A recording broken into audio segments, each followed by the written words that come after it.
Assalamu alaikum. Welcome to Darwinian Delusions and Eid Mubarak. With me today is Arsalan Hidayat. Assalamu alaikum, Arsalan. Wa alaikum assalam. Eid Mubarak to you and your family, my brother. And to everyone Jazakallah else. khair. All your... Jazakallah khair.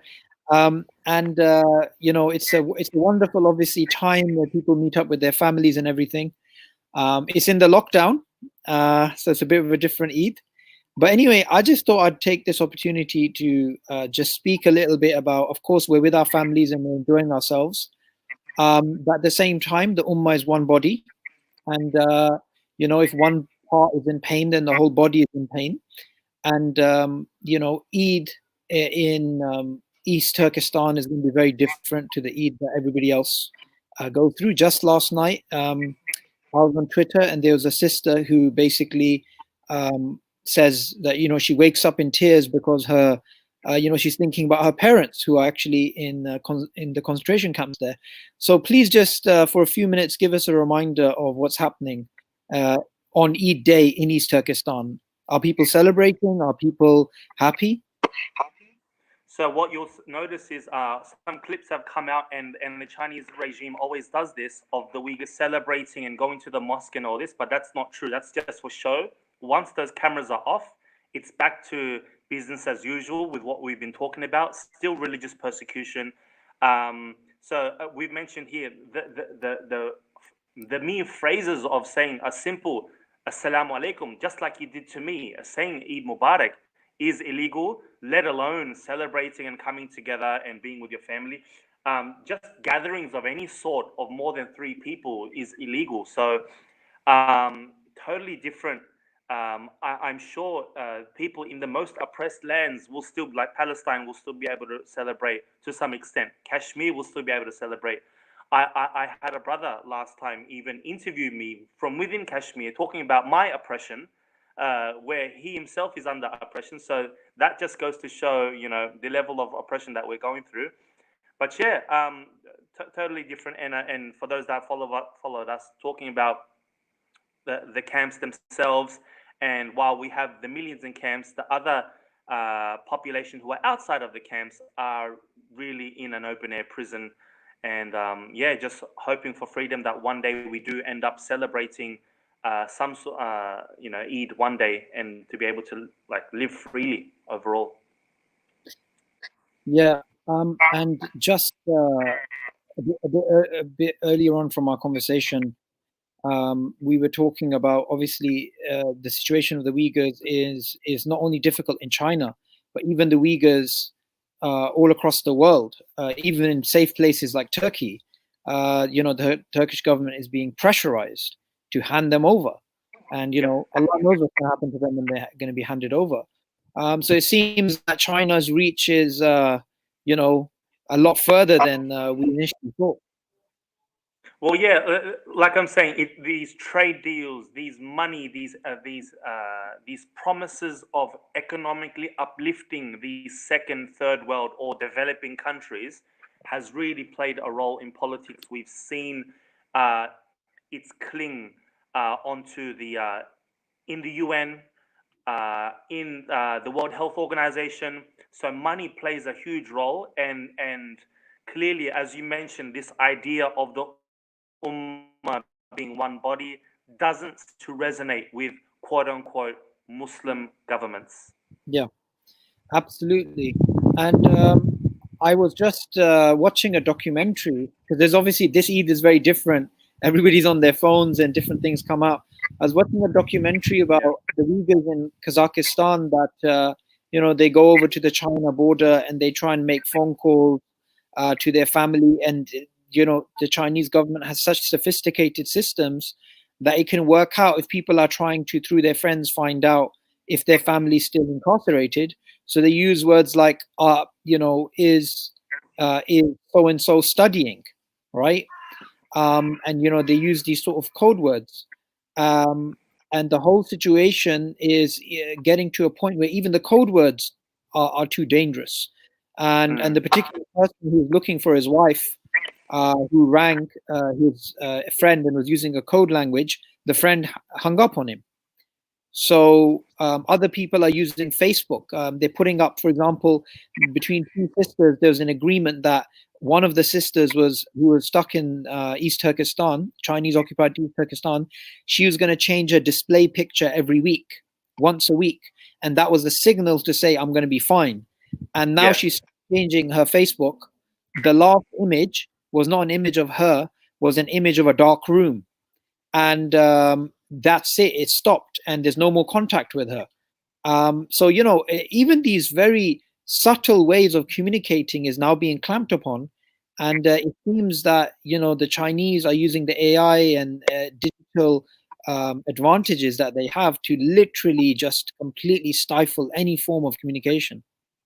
Well, that's the thing.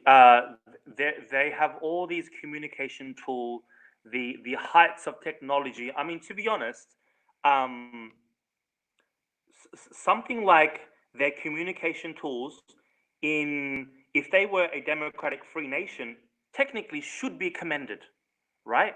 I mean, it's amazing technology that they've got. If they were only using it for their good, they've got all these amazing communication tools. Yet we cannot simply call our loved ones. That's saying Mhm. something.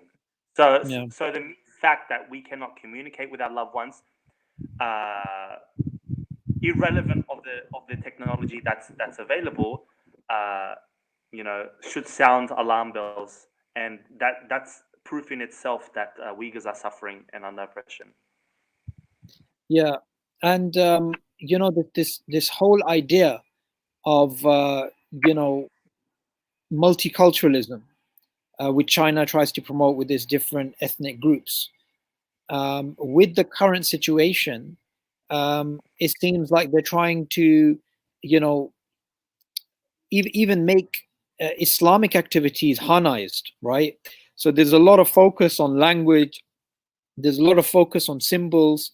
There's a lot of focus on manners and certain things, and there's this animosity between the plantation, the people who are planted there, Han Chinese in Urumqi and the other places, and the Uyghurs.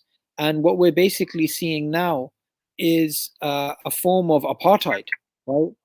Where these people have a much superior way of living amongst the indigenous population. And as we've spoken about before, that it's not just the Chinese state, but ordinary Han Chinese citizens who can literally walk up to any Han Chinese man or woman and ask them to remove their headgear. And I wouldn't be surprised. I wouldn't be surprised if they don't walk up to a Muslim neighbor, knock on their door, and say, "Are you guys celebrating Eid?" Just like literally the citizens, the planted citizens, the foreigners, the occupiers, acting as a proxy police. Yeah, well, it reminds me of the ayah, and by no way am I mutafassir, but it reminds me of the ayah where they will not be satisfied you until you are one of them, and this they are literally carrying this out. So when we talk about deen, it's not just about Christianity, Judaism, Buddhism. Deen is a way of life.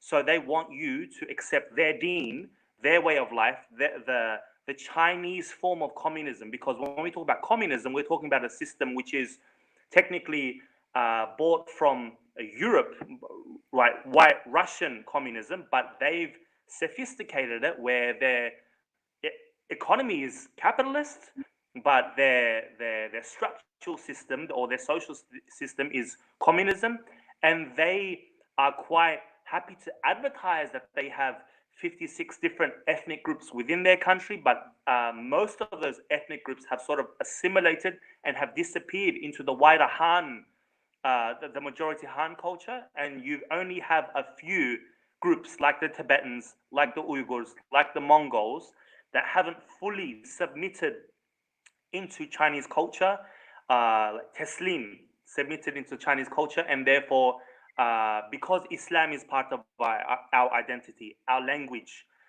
the various symbols around mosques or on the street make us different. So this is what they're trying to erase to make us part of them, and they are literally. This is why they go and demolish Uyghur style homes, or they go and demolish mosques, and that's why they are Sinicizing or Hanifizing or Chinalizing, if you will. I'm making up these words, but people will understand what I mean. Mm, Mosques, make it more Chinese, a Chinese version of Islam. And so when even now, where Chinese officials, there is Chinese communists, fuqaha, Chinese communist fuqaha, where they de-Islamicize and Chinify Islam. And you can read about this. You can type in Sinicizing Islam China, and it's all there for you, documents. yeah, absolutely. And I wanted to just touch upon some more recent developments as well. uh, I, well, this is kind of linked to a narrative which I think we should all be pushing now, which is the narrative that there's four horsemen of the apocalypse that China fears: East Turkestan, Hong Kong, Tibet, and what's the other one? Uh, Inner fourth, Mongolia, perhaps. not Inner Mongolia. It was Tibet, Falun Gong. Hong Kong. Um, there's another territory which is anyway. It's a territory that they've taken over, and there's a lot of problem with it. Taiwan. Yes, that's the territory they want to reconquer. Sorry. And so the developments in Hong Kong are quite interesting, and I was really happy to see that there was Uyghurs protesting in favor of Hong Kong, and that kind of reminded me of last year with Subhanallah. So many non-Muslim Hong Kong people were wearing the Uyghur masks, were holding the Uyghur flags in Hong Kong. And I don't mean to sound, and I hope I'm wrong, but I don't mean to sound like I'm completely overstepping the mark here. But it seems like Hong Kong is about to face some of the wrath that the Uyghurs have been facing, because it seems China is now going to go into gear 5 by bringing in this new law. So, what are your thoughts on this? Well, few levels we have to look at is that the Hong Kongers, I mean, may Allah, I mean, may they be successful, but they use the Uyghur issue very well, Yeah. and and so they should. I don't blame them. They can foresee, and they know of what's happening in East Turkestan, and you're able to say the word. Remember how I told you you're not allowed to say the word East Turkestan in China, like mainland China. But in Hong Kong, you can. It's a bit more free. You can still carry the blue flag. Yeah. So they can foresee the future that if this bill is allowed to pass, then they will become the new quote unquote Xinjiang. They will be like East Turkestan and lose all those rights, because they technically do have true autonomy, whereas we and Tibet and other regions have only autonomy by name. So they know that we are going to be their future if they don't act now, and they're doing everything they can to do so. Yeah. And I think we definitely need to link up with these guys. They're a large force. In fact, on the Uyghur issue, you find Western governments being very measured in their criticism, not so not so forceful. But I find that Hong Kong is like a red line, and they're very clear that you don't want to cross this. And Trump also said something like China's going to face a very strong response if they try anything in Hong Kong. Australia the same, Britain the same, main governments in the Western country, the world the same. So we definitely need to piggyback off that momentum. I think one more new sort of development is it feels like the coronavirus is a smokescreen, is a protective distraction to basically accelerate the assimilation of Hong Kong into mainland China. Well, yeah. So the political, say the protests, there are still protests happening every day, but obviously it's not to the same energy or to the same level. that they were doing like before because of the virus. And as you mentioned, the world is so focused on the virus that they are not. And people have been asking me, are the protests still happening in Hong Kong? Yeah, they're Yeah, still happening.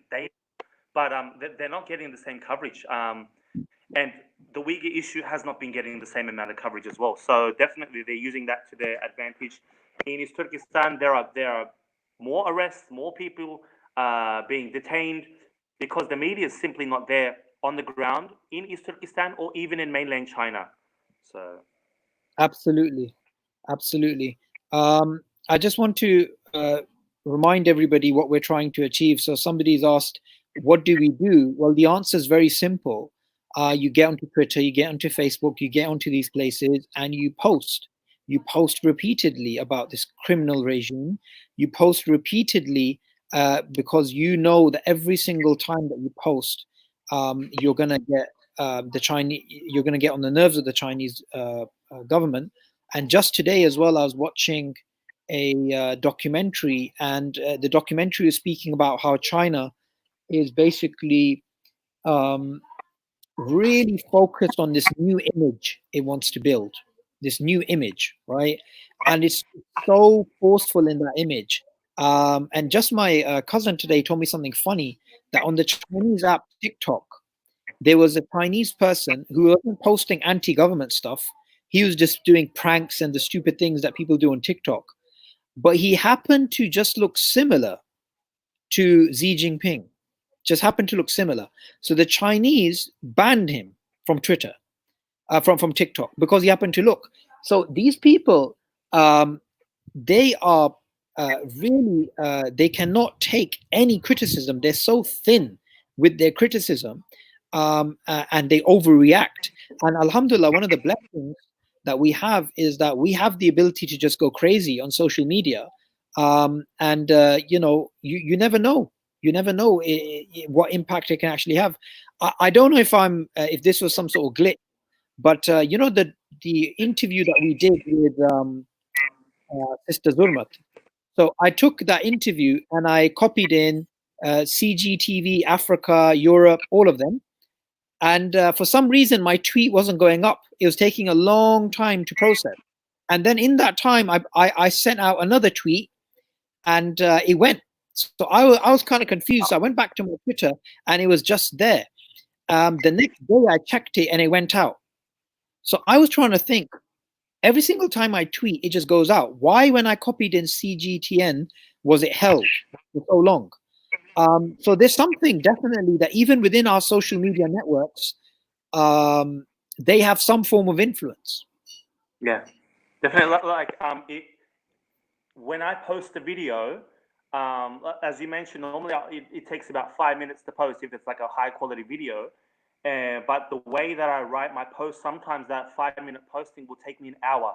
It will go retry, and then yeah, definitely Facebook, Twitter, they shadow ban you even when you post stuff. So normally when you be getting like 30, 40, 50,000 views on something, you might only get 1,000 or 2,000. So it's these very strange tricks. I mean, for sometimes at a time on our Talk This Turkestan page, in 1 week, we'd get like 10,000 followers join, and then suddenly nothing. Like we get one or two per week. It's very strange how these things Mm. work. Yeah, China Uncensored, the particular channel which I watch a lot, and I'm one of the proud Patreons who's always, I've been communicating with them and trying to just build networks and stuff. They complain that some of the people who subscribe to the channel have been unsubscribed and they had to go resubscribe. Yeah. I mean, this is some very strange stuff going on. I don't think it's YouTube and Twitter directly getting involved, but as you know, you can have glitches. You can have particular hackers who can influence certain things. Because I do feel there is a presence. There is definitely a presence. And additional to that, I wanted to highlight an issue which I wanted you to sort of speak about how dangerous this is, which is China is buying shares in major Hollywood companies. And this is influencing films, like even the famous film Transformers and others. in which they actually show the CCP criminals as heroes who were helping them. Even in what's it called, Batman versus the Batman, one of the versions, right? They link it to Hong Kong. I mean, there's so much influence right now that what we used to consider the free world now has major censorship. Yeah, again, the big thing is again money. So now films, so CCP, that's another form of soft power that the CCP uses to influence the masses through films, through the universities. If you're watching the other week on China Uncensored, there's a guy by the name of Drew Pavlo, and they're trying to put this guy in jail now. His university follow this guy Drew Pavlo,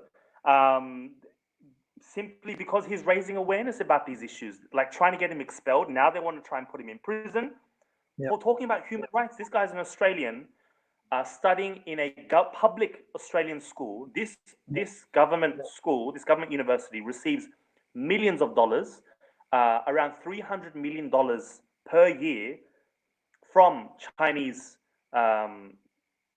students, international students, and the dean of the school gets kickbacks directly from the Chinese government. So his story is big right now, and they're just trying to influence the masses. And now, as you mentioned, TikTok, they're using when they have Chinese people praising the CCP, it doesn't seem genuine. So now they are paying white American, British people going on TikTok, going on social media in general, and praising the Chinese Communist Party, and that just makes it more believable. Absolutely. And it kind of reminds me of one of the people from World Health Organization, which should really be renamed the Wuhan Health Organization. And the guy said, well, if I get coronavirus, I'd like to be treated in China.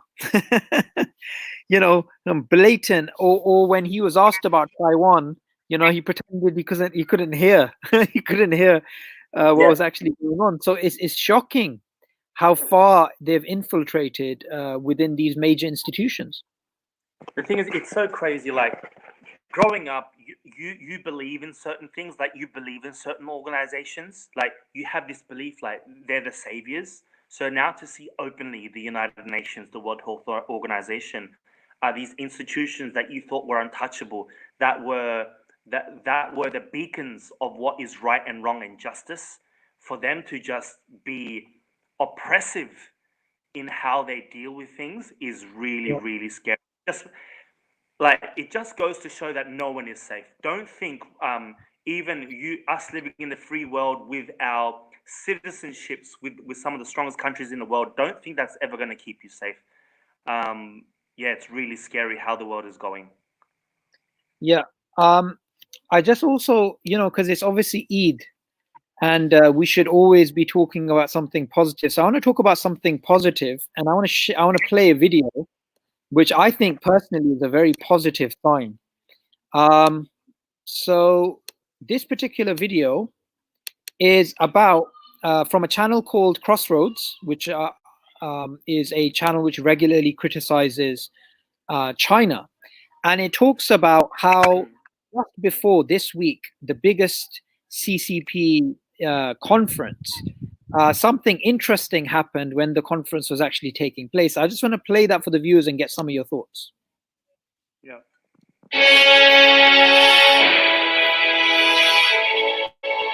Welcome back, everyone. We're again here broadcasting from my apartment, and we're continuing this coverage 5 days a week on this new coronavirus, the CCP virus. Today we have some interesting stories. We're going to start off with an anomaly that has taken place in China that people are interpreting as an Omen virus. Now, the Chinese Communist Party is holding its main annual conference, and right before the conference started, the sky turned pitch black. We're also going to be going into some of the rising conflicts between the United States and China currently, and we're also going to give a global view of the state of lockdowns in different countries and what exactly is going on in different places. Now, that said, folks, if you haven't already, please don't forget to like and subscribe. Again, really need your support with this channel. And also, if you've already subscribed, please double check and make sure you are still subscribed, because we've been told by some people that they seem to be unsubscribed without their knowledge. First off, the sky turns pitch black in Beijing as the CCP starts its biggest annual political conference on Thursday. There were thunderstorms started, and at 3 p.m., people said it looked like 3 a.m. It looked like pitch black nighttime during the middle of the day. Now, this is being seen by many, actually, even on the Chinese internet and even on Twitter. You can see many people talking about it. It's being seen as a bad omen for the Chinese Communist Party. So have a look at some of these videos now. You can see the sky looking like it's nighttime, and people even showing their watches, showing their own accounts, stating that this is not in fact nighttime. This is during the day. This is midday around 3 p.m. There was also some videos of the thunderstorms, which appear to be very aggressive. Now, take it for what you will, of course. Chinese traditional culture, this would be seen as an omen, a bad omen, meaning some big change is going to take place. Not all people believe it. The Chinese Communist Party, notably, is an atheist regime. They don't believe these types of things. Again, this is the largest annual conference of the Chinese Communist Party. All the main leaders of the Chinese Communist Party are going to be here. When Xi Jinping first entered, he and the other top leaders with him were not wearing masks, although individuals sitting down in the main amphitheater appeared to be wearing masks. Now, among the points that we know is going to be discussed at this meeting is the Hong Kong. Okay, I just wanted to mention this because today when I was in the garden here, we did Eid Salah, and I did a little reminder after the Salah. And I reminded everybody that Allah is the way that you think. And also that the Prophet ﷺ was somebody who believed in omens, right? Yeah. Now, omens in its traditional sense is omens are shirk. So if you believe something brings good or bad luck, that is shirk. But what type of omens the Prophet ﷺ believed in was not shirk. What he believed in is that if something happened, he read a good sign into it. So, for example, at the when they were gonna, they're gonna have the Treaty of Hudaybiyah. Before they had the treaty, they had a very difficult time negotiating. So, what they started to do was they started to send different representatives. And when Suhail bin Amr radiallahu anhu came, and he was a non-Muslim at the time, because of his name Suhail, the Prophet ﷺ, he read into the name Suhail, which is a good name, which basically means something good, something like ease. The Prophet read that as a good sign from Allah. So the fact that this criminal regime, which has this annual conference, and while that annual conference is happening, a omen, which according to Chinese tradition is a bad omen, 3 o'clock in the day, it becomes pitch dark. You start to have lightning, you start to have these things. And even this channel, which is a completely secular channel, even this picked up on it, because this is like a warning. Even if they're atheistic, the way I thought about this was basically Allah's way of basically giving them a reminder and saying, I'm here, I'm watching, and this is an omen which you understand in your culture. Yeah, that's the thing. Like as you mentioned, in Islam, we're supposed to take these signs as and say for good. So even though China is basically an atheistic society, they still do have links. They still do partake in rituals. When they still have funerals, and they still have various rituals that they do when they are married as well. So yeah. And like just watching that video now, I heard about it, but I didn't really watch anything specific on the issue. But just watching that gave me a lot of goosebumps, as if there was gonna be, like the Battle of Badr, the angels coming down with their soldiers, and subhanallah, like we can only hope and imagine. Yeah. Absolutely. So just to end upon, and thank you so much for coming on to this live session. So we want to end on something positive, right? Now, I'm somebody who, alhamdulillah, through a lot of the people that I've interacted with, different scholars, different du'at, alhamdulillah, Allah's always made me interact with people that are very, very positive and always look at positivity. So when it comes to this particular situation, Some of the positive things I want to share right now, and then I want you to share what you think is positive, what positive changes are going to happen in the future. I truly, truly believe that because of the current situation and the corona and everything that's happening, the chances of a free East Turkestan are very realistic. I wallahi, by Allah, I am not deluded. I am not in doubt. I really truly believe in our lifetimes we will see it. Why do I believe this? Because if you look at three factors, and three factors I want to highlight.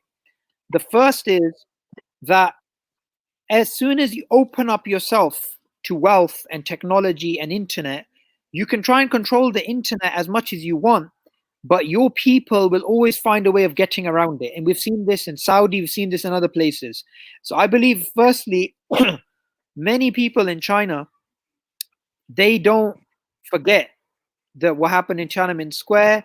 They want freedom. Many Chinese students that come over, they have negative views about China. Some of them become rebels and they actually stay, and then they become opponents and they expose the Chinese government. So that's the first sign of something that in the 21st century, the Chinese criminal regime cannot no longer control. The second thing which I want to highlight is that there's an economic war between the West and China. This is undeniable. This is clear as day. And an economic war is tantamount to a real war, because if you look at the Cold War, that was due to economics. That was the main cause. If you look at the First World War, Second World War, this was due to economics. You could even argue the Iraq War was to do with resources. So we have a type of pressure which we've never had before. That's the second point. The third point is I truly believe that many Muslims across the world, they are in tune with what's happening and they're starting to wake up, and East Turkestan will have as much coverage, inshallah, as Palestine, inshallah. And that is something, when you put these three factors together, I believe this will be a juggernaut against this regime, and this will be a catalyst towards the freedom of East Turkestan, inshallah. Yeah, you mentioned those things quite correctly, and even with the start of the concentration camps really amped up one day the independence of East Turkestan, because even for someone like me, for me, before the concentration camps, the idea was, as long as you were not politically or that politically active, your family or your friends were okay. But now, because people who have nothing to do with politics, nothing to do with religion, have are being taken away. Now people have understood, I'm going to be taken away simply based on my ethnic background and my religion. So the Uyghurs themselves have woken up to this. And now with the coronavirus or the CCP virus, I was speaking to the Guardian yesterday, and I told them this virus has really sped up our advocacy by 20 to 30 years. The sanctions, the boycotts that are happening now would never ever, I could never imagine this happening this quickly if it wasn't for the virus itself. So absolutely. So Jazakallah khair for everybody for joining us on Eid. It's a day of celebration, but at the same time, these sort of reminders are very important for all of us to be in tune, because we're one ummah at the end of the day. And as I began this reminder, I said the ummah is one body, and if one part is in pain, then all of it is in pain. So Jazakallah khair, Arsalan Hidayat, for joining me on this live stream. May Allah bless you and your family, and for everyone watching, Eid Mubarak, and Assalamu alaikum wa rahmatullahi wa barakatuh. wa alaikum assalam wa rahmatullahi wa barakatuh.